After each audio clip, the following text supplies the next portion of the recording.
ప్రతి విషయంలో అవకాశాలు వెతుక్కునే ఏపీ సీఎం చంద్రబాబు కూడా అలాంటి అవకాశం వెతికి హోటల్ అద్దెకి తీసుకున్నాడు. ఆ హోటల్ అద్దె ఎంతో తెలిస్తే కళ్ళు బైర్లు కమ్మాల్సిందే. ప్రపంచంలోనే అత్యంత ధనవంతులు తీసుకునే ప్రెసిడెంట్ సూట్ పార్క్ హయత్లో తీసుకున్నాడు. పార్క్ హయత్లో ఉన్న మొత్తం 3 ప్రెసిడెంట్ సూట్లు చంద్రబాబు అద్దెకి తీసుకున్నాడు. ధనవంతులు కూడా ఇలాంటివి 1-2 రోజులకే అద్దెకి తీసుకుంటారు. విదేశాల నుంచి వచ్చే దేశాధ్యక్షులు కానీ అలాంటి పెద్దవాళ్లు వచ్చినప్పుడు మాత్రమే 5 స్టార్ హోటల్లో ప్రెసిడెంట్ సూట్లు అద్దెకి తీసుకుంటారు. అలాంటి సూట్లు చంద్రబాబు కుటుంబం నివసించడానికి అద్దెకు తీసుకున్నారు. ఒక్కో సూట్ ఒక్క రోజు అద్దె 1,14,750 అవుతుంది. మొత్తం 3 సూట్లు అంటే 3,44,250. అంటే నెలకు 1,03,27,500. చంద్రబాబు కుటుంబం ఈ పార్క్ హయత్ హోటల్ కి 2016 మే నెలలో మారింది. ఇప్పటికీ అక్కడే కొనసాగుతుంది. దాదాపుగా సంవత్సరం అవుతుంది. అంటే సుమారుగా 12,39,30,30,000 వరకు ఖర్చయింది.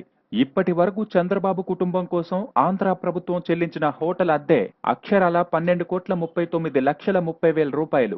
ఇది కేవలం అక్కడ బాబు కుటుంబం ఉండడానికి ప్రభుత్వం చెల్లించిన అద్దె. దానికి ఫుడ్ బిల్లు అదనం.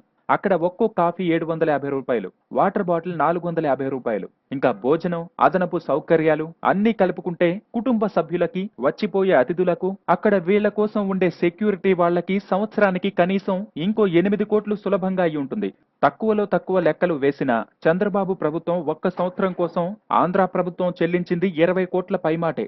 కొసమెరుపేంటంటే నిన్నగాక మొన్న చంద్రబాబు 100 కోట్లు పెట్టి కట్టిన ఇల్లు సిద్ధమైంది. ఎవరిని పిలవకుండా అత్యంత రహస్యంగా గృహప్రవేశం చేశారు. ఇల్లు సిద్ధం అయ్యాక కూడా పార్క్ హయత్ హోటల్ ని ఖాళీ చేయలేదు.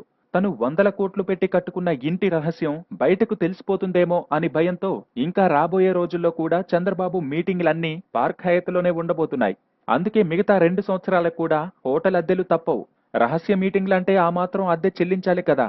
కాగా చంద్రబాబు హోటల్ కి కట్టే బిల్లుతో ఒక జిల్లా ప్రజలకు అన్నం పెట్టొచ్చు.